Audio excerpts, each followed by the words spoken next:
Good morning and welcome, ladies and gentlemen. This is my first tutorial on Corel Draw. My name is Jacob Mesick and I'll be teaching you how to make a little graphic. I'm going to import it here. Today we're going to be making avocado toast. Alright, it's right here and I'm going to import it. We'll pull up our tools here. Pardon me. Alright, and so without further ado, shrink this down.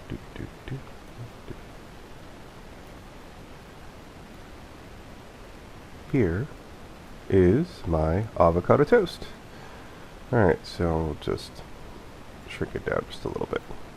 Alright, so what I'm going to do is I'm going to rotate this graphic so that we can see it, vertically instead of horizontally, or horizontally instead of vertically. So I'm going to move it this way. Hold the control key. When you hold the control key, it constrains the proportions so that it's straight across, not at an angle, so like it doesn't come out like this. So that's what I did there.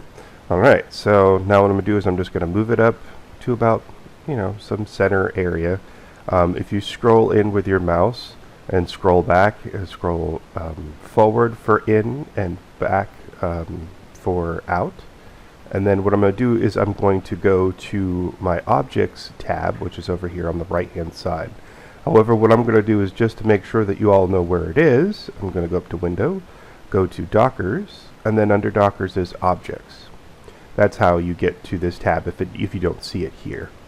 So once you go to the Objects tab, you'll notice that it looks a little strange here. I have version 2019. If you don't have 2019, it'll look a little bit different here, but it's very much the same premise. There may be a couple differences within the UI that you'll notice when you're here. You should still have the same kinds of things. You'll notice here mine says layer, and yours should as well. This is the layer in which this graphic is on. You'll notice right here it shows image.jpg with the little number after it. So this graphic was created on this layer, and what I'm going to do is I'm going to lock it to that layer, and the reason being is so that way this doesn't move no matter how much I touch it. That'll be important later. I'll show you in just one second. And what we're going to do is we're going to just basically create another layer. So what I'm going to do is I'm going to come down here to this bottom left-hand button. If you highlight over them, it should say New Layer when you click on it, or highlight over it.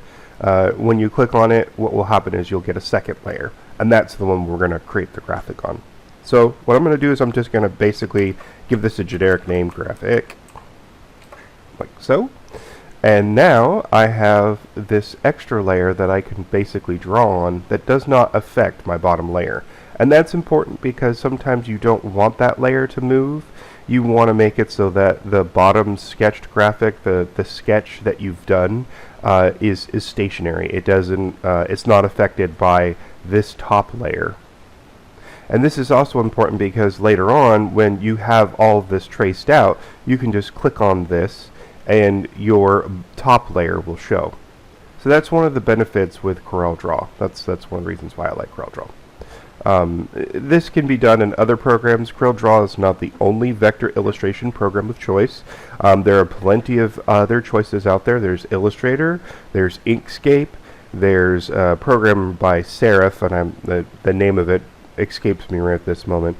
There's another program called Canvas, and all of them do very similar things. All of them are vector-based illustration programs. That means that there's a mathematical equation behind the scenes that creates these objects. And the reason why most people have an appeal to vector-based illustration programs is that allows you to move objects once the objects are created. So like for instance, you saw me in the very beginning click this rectangle tool that made this object here. So that is a nice option, but this also allows me to then color this at any time. I can move it at any time. If I don't like the shape of it, I can adjust the shape, or even adjust the shape further. It doesn't have to be just one side. You'll notice I just dragged this out with this little square. That actually is not the only thing that it can do. So one of the other things that it can do is this allows you to, like for instance, I can come up here to my shape tool, and I can move these edges so that makes like a curve tool. But you'll notice that this is a square. There's a lot of different things happening behind the scenes with squares and circles, these shapes here. You can edit them even further if you so choose to. Some people want to keep these squares as just that. Most of the time I have a tendency to convert all things to curves, and you can do that easily. It looks like my window is reaching outside the bounds here real quick. I'm just going to drag this down here a little bit. So now you can see at the very, very top it says convert to curves. When I convert to curves, now this object will allow me to, excuse me, I did the double click. I should show you what that does first. What that does is it allows me to click this button here and now independently change the nodes. And that's helpful because when you convert to curves, you have more options to basically maneuver or move your object to your liking. And that's very helpful, and you'll see how that very, very shortly. But let's talk a little bit, just briefly, about Bezier curves. Bezier curves are the bread and butter of most vector-based programs. They're not the only thing within a vector-based program, but they're very, very beneficial.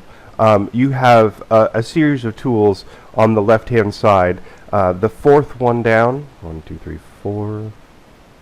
1, 2, 3, yeah, 4. Sorry, the fourth one down is freehand tool. You'll notice when you hit the little black arrow on the left-hand side or the right-hand side of it, you'll notice that when you hold it, when you click and hold, you'll get a whole series of options, including Bezier curve, or Bezier is what it looks like. It's I've heard it pronounced Bezier curve, old teacher.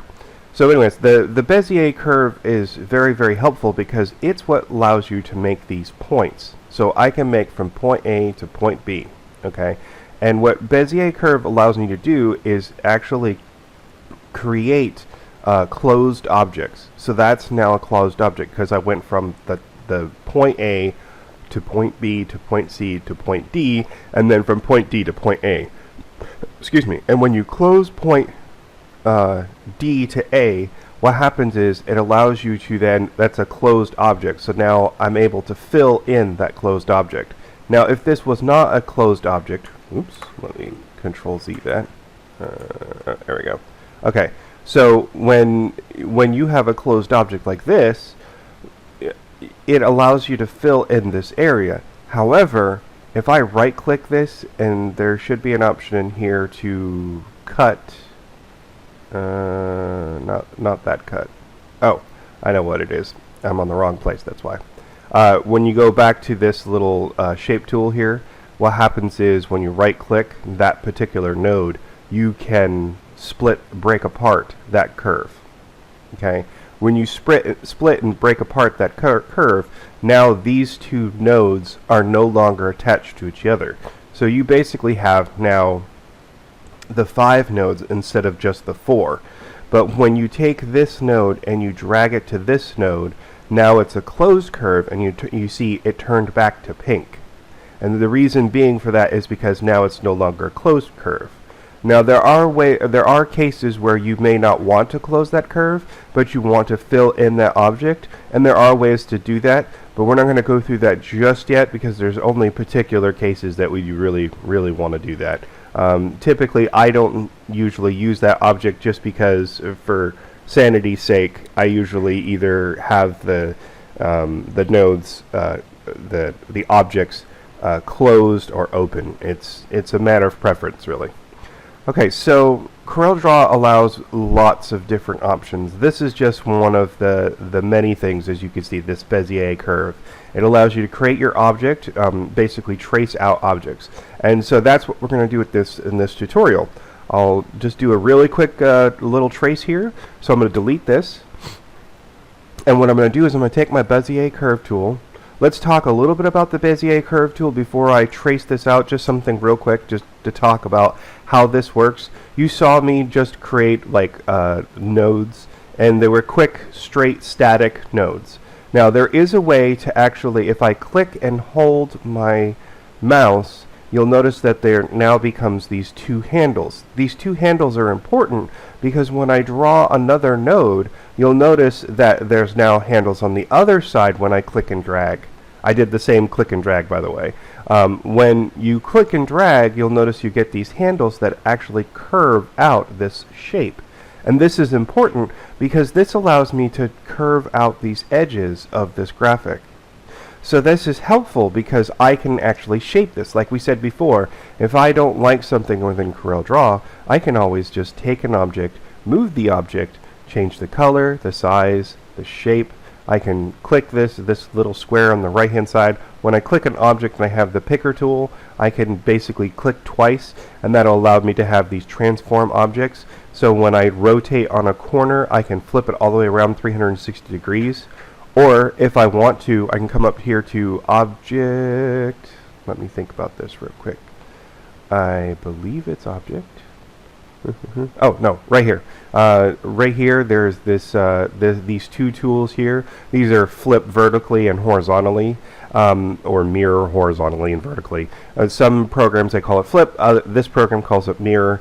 In Corel Draw, all programs call things differently, but they're always the same kind of mannerism. So, for instance, this is the icon to flip the object, right? I can flip it horizontally or vertically. I can rotate it. If you click twice, you get these little rotation options and these skew options.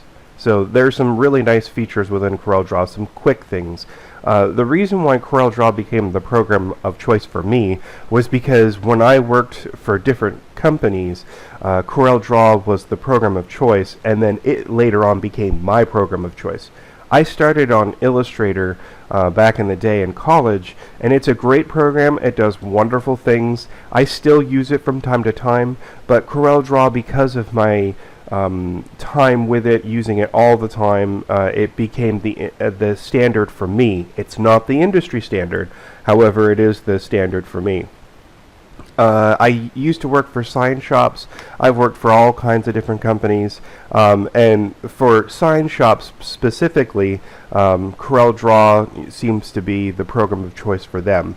I think it's because it works better with the vector-based programs for large-scale vinyl printers or vinyl cutters. So that's the reasoning for that. However, that doesn't necessarily mean that it's not graphics intensive or there's not a lot of things you could do with it. There's tons of stuff you can do with Corel Draw.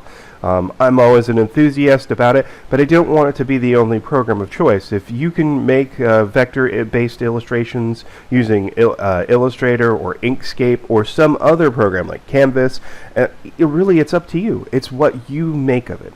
So anyways, I'm getting off on a tangent. I just wanted to kind of talk a little bit more about these Bezier curves. Let's get back to that. So when I go to the Bezier curve, well, actually, let's go to the shape tool here, and I have this Bezier curve that I've made. You'll notice that when I click once, it makes this little circle. Now this is a little bit different from the endpoints or the nodes, okay? The nodes are a little bit different because this circle just allows me to just basically move this curve all around, which is kind of helpful. It's kind of nice. It's useful, you know. Let's say I like it like that. No, I just want it like this. No. But if I wanted to make it so that, let's say, it's a little bit more granular, I can click the edge of the node here, this triangle one. And you'll notice what happens is you have this triangle here at the edge, or at the end over here. And what this does is that this just allows me to just edit just this singular side. You'll notice that the right side is not moving at all. That's because this is the only node, or this is the node that I'm messing with. Okay, so that basically allows me to make all kinds of different ranged bends within the line. And what this does is it basically makes like a smoothed edge or a smoothed corner, right? There's plenty of different ways that you can move these around to make all kinds of different shapes. Because if I had multiple nodes, what I could do is I could click, let's click here, all right? And let's say I wanted to add another node to this Bezier curve. I can do that by just double left clicking. And you'll notice that now I have this circle, right? But it's a more permanent fixture. When I click off of it, you'll notice that there's 3 now.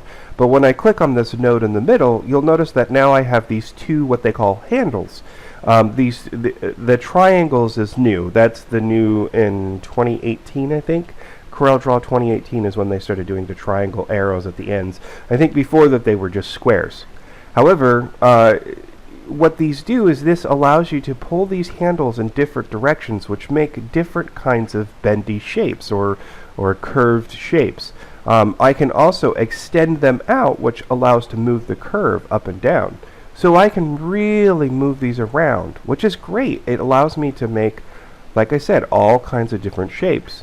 However, let's say that I want to make this so that this is a sharp edge.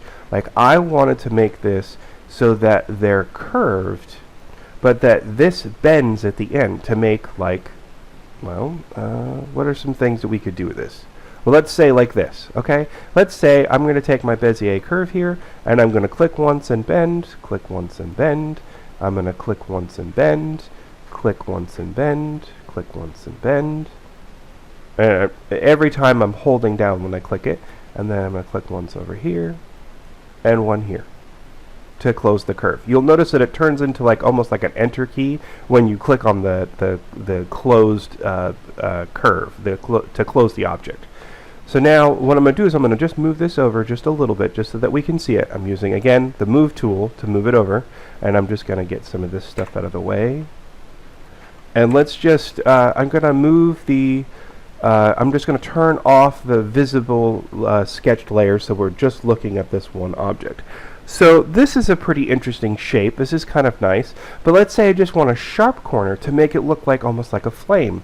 And, you know, we want to make it so that it has a little bit more refined edges. So let's take this into consideration. All right, so then I'm going to click this. I'm going to move this. So now we have this kind of nice bend, right? And then I'm going to click on this over here, this node. I'm going to move it up just a little bit just to kind of give it a little bit more room. I'm going to right click on this node, and I'm going to go to cusp. When I click on the cusp, now I can move this handle independently from the second handle, which is kind of helpful because now you have this kind of nice straight curve on one side and a nice straight curve on the other. And that allows you to basically make this into a new kind of shape, right? Because before we could only move an object so that we could make a curve on one side and a curve on the other. But this allows us to basically now have more control over what our shape looks like. So that's how we're going to be able to make this avocado toast that I'm working on. So there's some nice little things about this. I should mention this at the same time while we're talking about making these nodes. If I move this node here, notice I can also move this node here independently, right? Which is kind of nice because then it gives me more independence to basically move this around. Now you'll notice that this one here, this one was a little bit different. You'll notice that when I bend this, this is a cusp, you can tell, because this one moves independently, just like this one did. So there are some things that we're going to need to move around with this particular shape. What I'm going to have to, or this particular node. This one's a cusp, but we don't want it to be a cusp because we want this to be a smooth shape. So what we're going to do is I'm going to right-click this object, and then I'm going to go to smooth. And what's going to happen is, now that it's on smooth, right, we have basically they move to together, not independently, but together, okay? And smooth, what happens with the smooth option is that the smooth option basically makes it so that this handle here is dependent on this handle here, but you'll notice that when I move this handle doesn't then move, okay? There is a way to do that. That's where we're going to talk a little bit about the differences of Bezier curves or Bezier nodes, right? Because if you go here to symmetrical, when you go to symmetrical, now whatever happens to this side, the same happens to the opposite side. And the reason why that's important is because there's certain times where you'll want to do a smooth, and then there are other times that you're going to want to do this symmetrical, so that whatever happens on one side happens to the other. It's just, you'll notice that as you become more comfortable with Corel Draw or with your vector illustration program of choice, all vector programs do this, by the way. There's always these three options. They may not be called cusp, smooth, and symmetrical. However, you will have these options.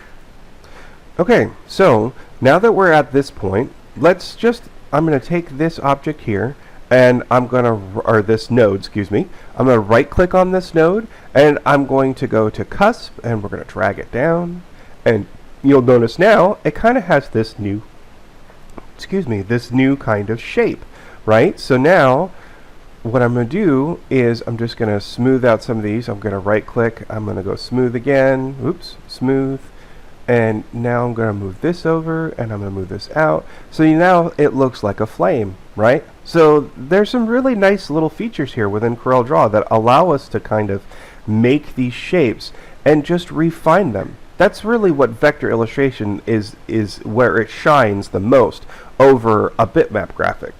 Now, somebody may ask me, what is a bitmap object? Well, you've heard of Photoshop.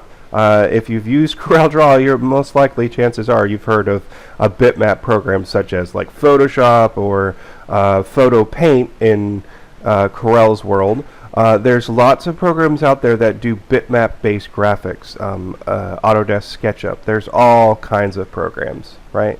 So the difference between a bitmap graphic and a Corel Draw graphic or a vector illustration-based graphic is that with a bitmap, you don't have this option to really kind of move around these singular objects. Once you lay down, it's more like actual drawing. When you lay down a line, that line can be erased, it can be altered, it can be changed, it can be brushed upon, it can be, there's all kinds of things you can do with it. But it can't really be moved around as easily as an object within a vector-based illustration program. And there's other things that you can do with a vector-based illustration program. Like, for instance, I could copy-paste this, right? And now I have two of them. So now I have this way, I can select a color and change it. I can select another color and change it, right? I can flip them, like I said, and I can, I can do all kinds of intricate patterns. And that's what I hope to do, to kind of show you some of those abilities within Corel Draw, those things that allow you to make all kinds of unique and interesting objects. Now, this is just very basic. So what I really wanted to do in this tutorial is do this avocado toast. I wanted to give you this idea as to how to make your own sketches and illustrations shine within Corel Draw. And the reason for this is because I think you could show somebody a program, you can show them all kinds of tools. I just showed you the Bezier tool, I showed you the box tool, I showed you the pick tool, the shape tool. There's all these different types of tools that really, it's like, that's nice. Look at all this great stuff I can do. Now what? What do you do with it? How can you make something with it? Well, that's what I'd like to do. I'd like to start this kind of tutorial-based learning through videos as a way to show you, the audience, how these things are created. Most times when I create these illustrations, most people will say, well, how did you start from point A to point B? And, this is it. This is a good way to kind of show that off. Alright, so let's get back into it. Again, getting off on a tangent. Sorry about that. Alright, so we're going to do a couple different things to shape this particular object. So first things first, I'm going to start with the bottom-based, the most bottom layered object. I don't even know how to say that. Bottom objected shape. Let me give you an example as to what I mean. Maybe it'll make a little bit more sense if I show you. So let's use this square as an example, okay? And I'll make this square green. And we're going to make a second square. Now, you'll notice that it turned to a plus for me. That's because I right-clicked I clicked and held the square and right-clicked with my second mouse button to make the plus so that I could duplicate quickly. And so that's what allowed me to make these two objects side by side. But you'll notice that the first square looks like it's over the top of the second square. This is kind of this is in all kinds of different programs. All illustration programs do this. They call it different things. In Corel Draw, they call it order. Excuse me there. I just wanted to take a couple seconds. What this does is it basically makes it so that you have these objects one on top of the other, and you can change this order. There's quick keys for this. If I hold Control and Page down, you'll notice that now the top rectangle is above the top rectangle is now the bottom rectangle. And we're going to change the color just so that's a little bit more easier to see. Actually, let's change the color to something that's a little bit less, I don't want it to be aggressive on the eyes, if you will. That's one of the things. Purple's not a good color. Let's do this blue. Now that's a little bit easier on the eyes. There we go. So what this does is it basically makes it so that you can have multiple objects in different spaces. It allows you to move an object and then, but I want the blue to be on top. There are going to be times that this is going to be important. So knowing your layer order is very important. And you can hold Control page down to move down, and you can hold Control page up to move up. Now if you had 3 objects, let's add a third object. And I'll make this one orange. That's a little... Okay, that's a little easier, right? Not so strong on the eyes. But anyways, okay, so now we have these 3 objects here, right? So let's say I want this third object here to be on the bottom, and I want to do it quickly. I don't want to have to hold Control, page down, 2 times in order to make this the third layer on the bottom, right? I want to make it so that this goes straight up to the top or goes straight down to the bottom. The easy way to do that is hold Shift and go page down, or page up in this particular case, and it brings it right up to the top. And if I hold Shift and page down, it goes all the way down to the bottom. Now if you're on a Mac, that's going to be a little bit different. There's a special key. I think actually you can hit Shift, but I forget. You know what? If you have any comments about Macintosh and you want to know how this works, just leave me a comment down below. I'm hoping to get affluent with YouTube and become a little bit better with this. But I will look at the comments and we'll get through that. Okay, so here's the 3 objects that we've made, and it allows you to show you the different layer options as to order. I can hold Shift and Control and page up, and that moves it to the top. I can hold Shift or Control and page down 2 times, and what will happen is it'll move it to the bottom. And to recap, if I hold Shift and page up, it moves it to the front, and Shift and page down, it moves it to the back. Okay, so those are the ways in which we can layer this object. And so the reason why I kind of told this particular the reason why I wanted to go through this was because what I'm going to do is I'm going to do the same kind of thing with this avocado toast. So I'm going to delete this, and we're going to go to this toast object, or this great and wonderful sketch here real quick. And what I'm going to do is I'm just going to trace it out. I'm going to use my Bezier curve, and I'm going to click once, and I'm going to click twice. You'll notice that I didn't click and hold the first time. It's not necessarily a big deal if I kind of, if you don't do that, if you don't, click and hold to, constrain it. Because what we're doing is we're just kind of making a quick trace. It's not really, specific. We're not going to go into too much. As a matter of fact, these last few I just kind of clicked once to just kind of get a quick node area. And you notice that where I put my nodes is in the crooks of the corners. Now this doesn't always work, but this is usually how I tend to trace things out, just because it's an easiest way of tracing this out. Because I can take my shape tool and I can click one of the objects, like for instance I can click this node, and now I can refine it like we were talking about before. Now sometimes it's easier to just kind of take your there's tons of ways to do this. You can take your freehand tool, and your freehand tool will allow you to basically trace out objects, which is helpful. However, you'll notice that there are certain nodes that are in certain different areas. They're not exactly where I wanted them to be, and sometimes this is a little bit more finicky. There will be cases where I will use this, but for the most part I'm kind of old school when it comes to that. Now there are people who would probably tell me, no, don't do that, you need to use this in a different way. But really, to tell the truth, this is I use this in particular cases, not in this particular case. When I first start out, I usually use this tool. So there'll be different ways. There'll be times when we'll switch to different tools, and when we go through those tools, or when I use those tools, I'll explain them. I'll try to explain them.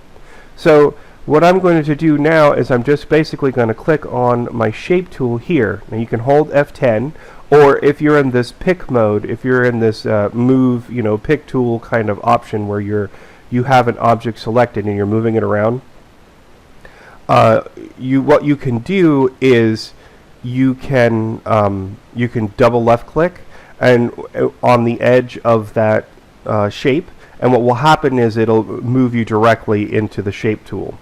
So what I'm going to do is I'm just going to basically go around and kind of shape these edges. I'm going to scroll in a little bit.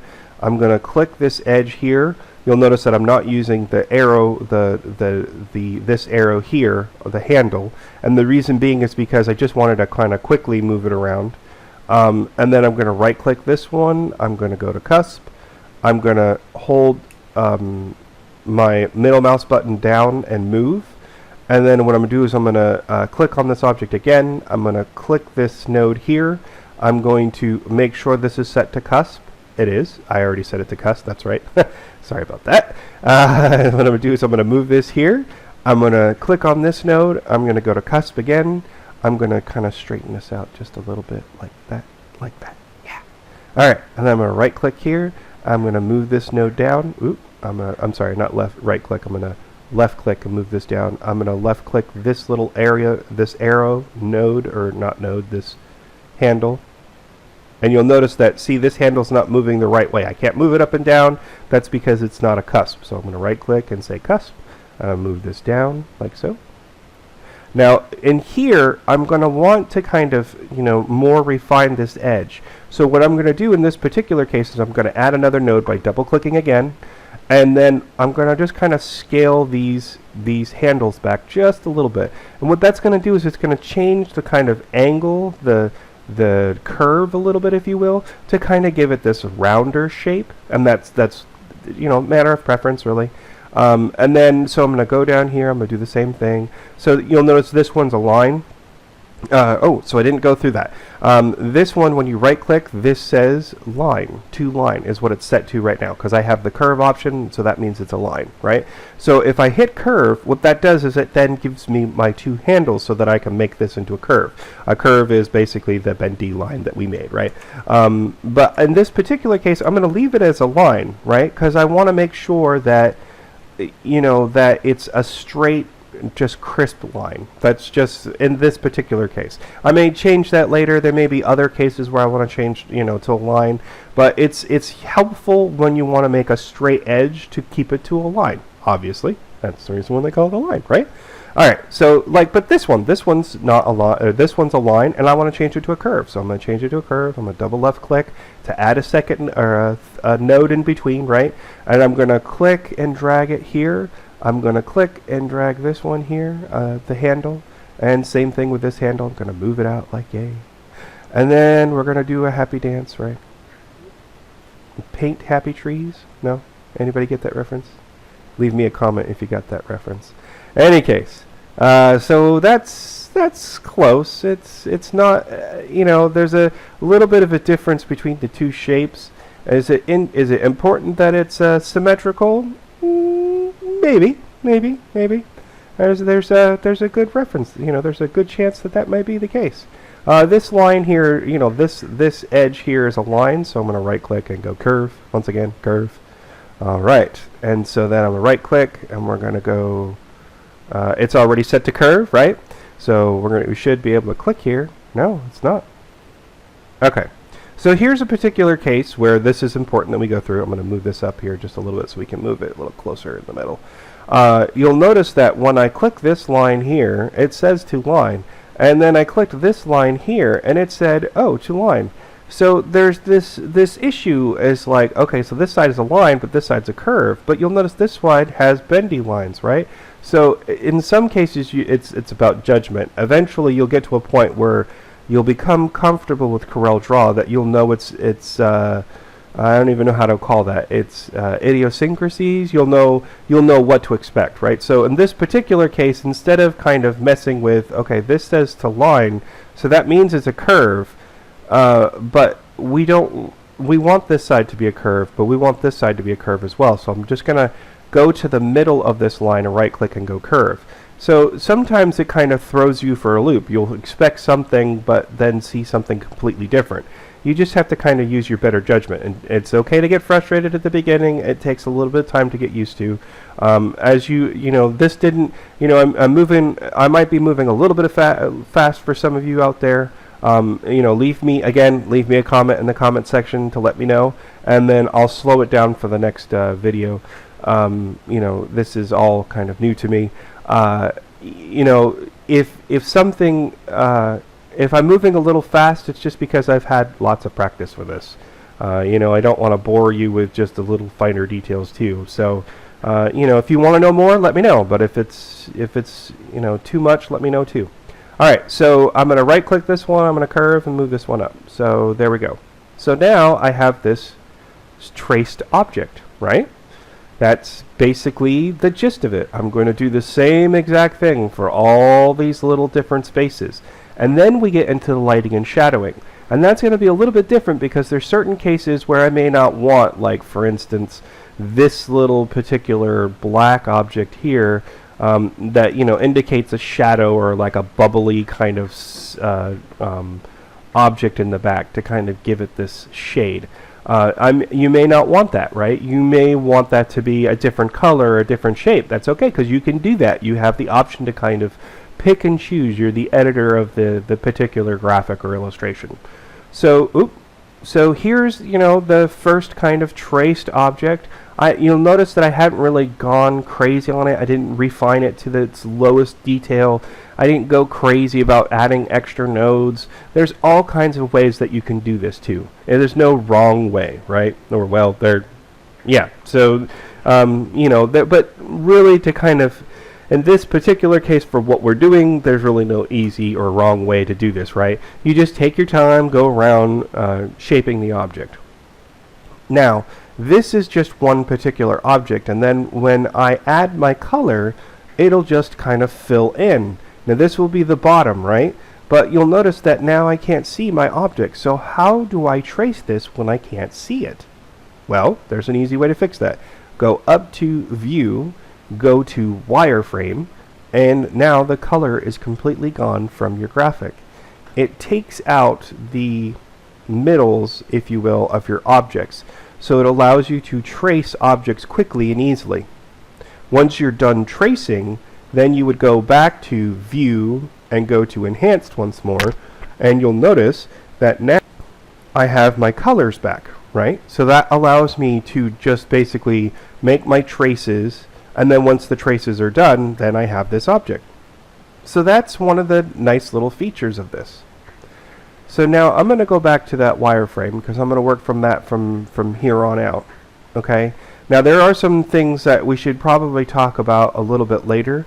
You'll notice that these lines here, there's a black outline around the object, and that's because I have a color. I have a line that's a 0.5 outline around the object, and if I go 2.0, you'll notice it gets thicker. That's up here at the top. I can also change the color of that outline, so I can go red. Oh, that's powerful, huh? And then let's say I want the toast to be more like that, right? So in order to change the outline, I'm right-clicking to change the outline color. I should go over that. I'm sorry about that.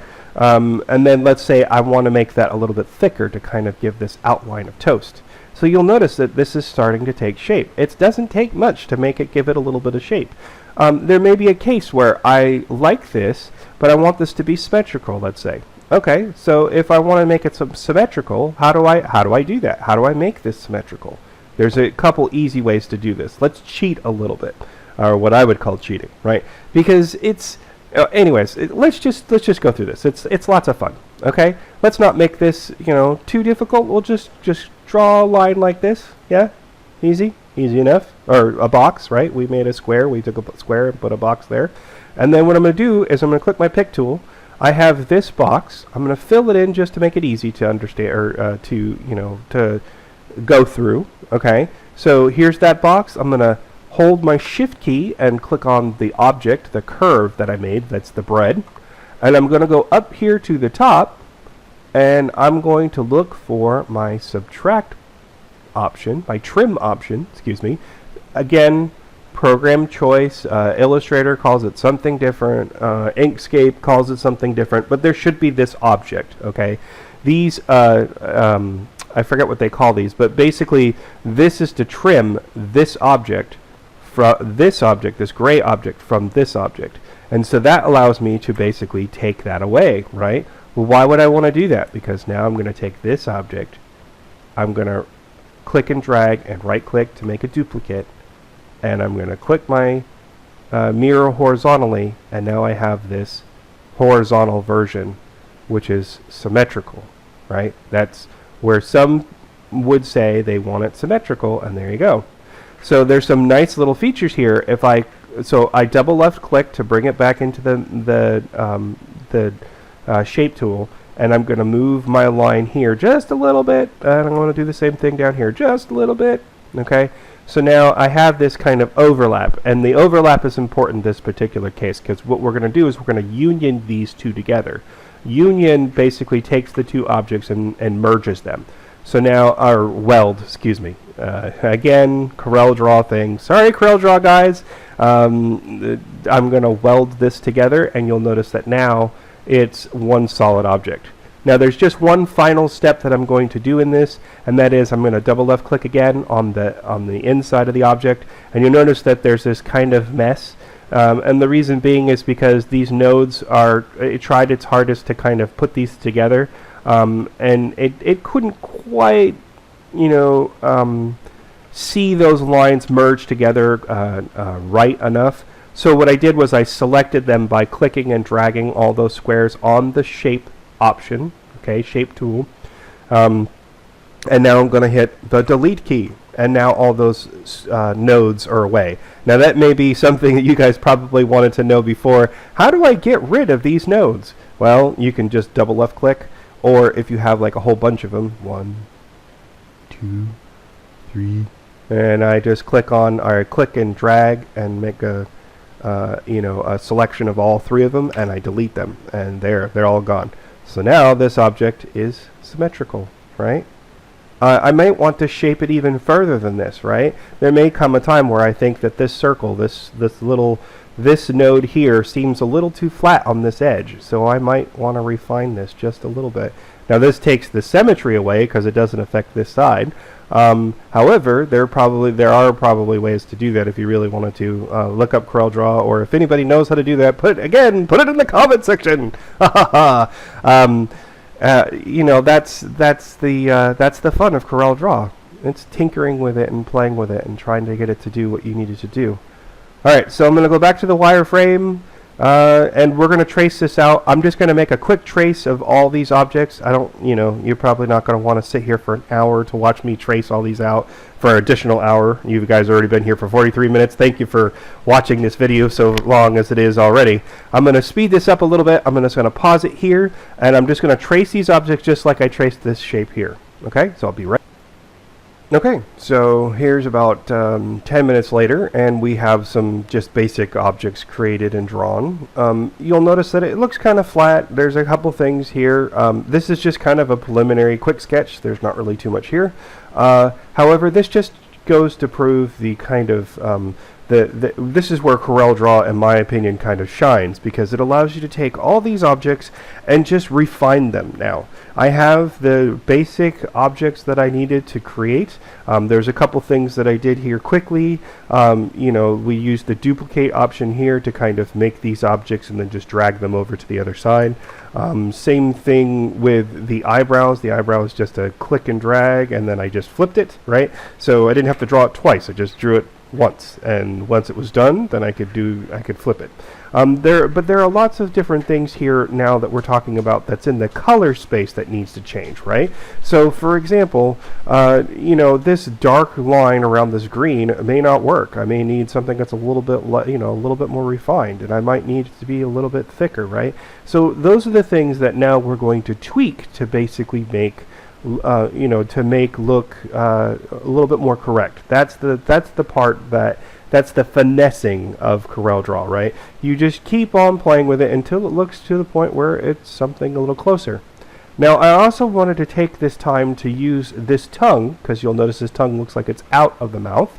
I wanted to take this time to to show you a couple examples of things that you can do in Corel Draw that can be done in multiple ways. This tongue is on the outside. Let me just move this down. You'll notice that the mouth is got a kind of smaller opening. Now I'm going to hit Control Z to bring that back where it was.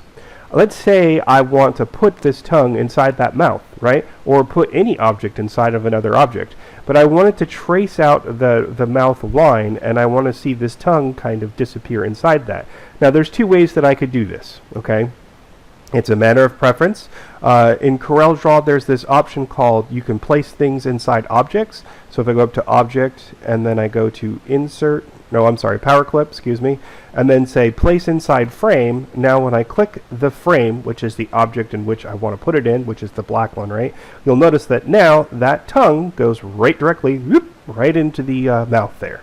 So that's kind of a nice option, and I can still kind of edit it even further if I so chose to. So like for instance, I could come in here and I could take my little handy dandy tool. Now this is a sphere, or an ellipse as they would call it in Corel Draw, right? However, let's say I want to create this into an object because I want to indent this so that it looks like a bounced tongue, right? It has two sides of a tongue. I'm going to right click, I'm going to go convert to curves, right? Just like we said before. And so that's now a curved object. The reason why I want to do this is because I want to take this side, bring it up, and I want to do the same thing to the other side. I'm going to take this side, bring it up.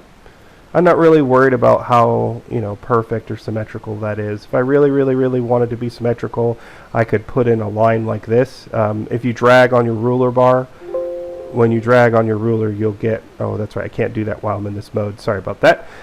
So let's hit finish, and then I'll drag a line in like so. So there's a line like a guideline, right? I did that by basically clicking and dragging from the ruler. So as long as your ruler's on, that's under View, Rulers, you'll be able to add a guideline, right? So now I'm going to click on this tongue once more. I'm going to go back into Edit, and what I'm going to do is just make sure I'm going to double left click to go into the shape mode, right? I'm going to click this node, and you'll notice this arrow's right here. I'm going to drag this arrow right up to the top of that node, or that line, right? I'm going to do the same thing over here. Now this is just a guesstimation. I don't have snap on. Snap is so that it basically makes it so that those nodes will snap to the guideline. I'm just getting a general area right at this moment. We can go through that at a different date. I don't want to make this video too long about guidelines. And we'll do a video on that if you're interested. Put a comment in the comment section. We'll talk about it. So then what you can do is you can take this node in the top. I'm going to right click, go to Cusp, and we're going to move these nodes up to the top like we did on the other one, just as a general area, about yay somewhere-ish, right? So now this tongue really has this kind of refined feel. I'm also going to go to the Move tool, right, and move this down because this seems a little too far in this mouth. So now I'm going to hit Finish, and there we are. So now we have a mouth. So that was one way, as we said. There is actually another way that you could do the same object. Now, each one has its merits, and each one has its, I don't want to say flaws, but for the lack of a better term, it's flaws, right? This makes it so that this is now kind of more a part of this object, right? When you do a place inside a power clip to place inside of an object. There are some limitations to that place inside of an object, but there are moments that you might want to do that. Now let's just say you wanted to do this in a different way. I'm going to extract the contents. And the reason being is because now we want to bring back the tongue, because I'm going to show you that other second option. The other way would be to select both objects and go up here to intersect. And when you click on intersect, what happens is it makes another object of the combined space, the inside space of the tongue and the mouth. So now when I move this away, it's black right at this moment. That's the reason why you can't see it. If I move it away, you'll notice there's an empty space there. Turn that one to pink. You'll notice that now there's another object. And it cut it weird. Didn't it? It cut it weird. That stinks. Why did it cut it weird? It shouldn't have cut it weird. Alright, give me 1 second. I'm just going to put pause here. Okay, so I've never seen that before. So what I did was I ended up going all the way back. I hit Control Z back to when we created this to a power clip, and for some reason it has something to do with the power clip that caused that object. This object here, this mouth, became a power clip mouth, and that made it so that I couldn't for whatever reason create that into an object, a separate object. So what I ended up doing was I went back to this stage. You'll notice that I have an ellipse and a curve, right? And at one point this was a power clip. I Control Z'd all the way back to a curve. Okay, so now what I'm going to do is I'm going to select the tongue first and select the mouth, then go up here to intersect, and when I do that, now when I delete this object, I have a second object in here, and there's the tongue, right? So now, why is this different than a power clip? Well, a power clip is the object within an object. But this tongue, when I do the intersect, you'll notice that when I move this up, it's now, it's like, it's got the curve of that object down below. There'll be other times that I use this intersect all the time. It's my favorite tool of choice. And the reason being is because there will be multiple moments where I'll want to lighten shadow, right? I'll want to make it so that this edge has a little bit of like, I don't even know what to call that, a little bit of a dark spot. So what I'm going to do is I'm going to go I'm going to click and drag the avocado, right? And I'm going to make a second and a third copy of it, right? And you'll notice it's slightly off the side of the other. And the reason being is because I'm going to take both objects. I'm going to select the top one and then the bottom one, and I'm going to use our trim again, and then I'm going to remove this. So now I have this kind of edge, right? What I can do is I can go in here and I can select all of this extra garbage. We'll just get rid of all this and rid of all that, right? And so now I have this kind of space. And if I put this on the side like so, this is one of those cheats, I guess I would call it. I don't know why I call them cheats. That's just, it seems like cheating. I don't know why.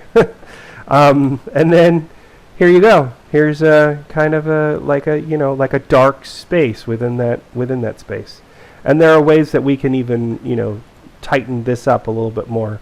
Now it's getting to the point where we're now talking about the manner of preferences, or the shaping of the object, right? So we're going to go through and just kind of give it different colors. We might even pull out the color palette.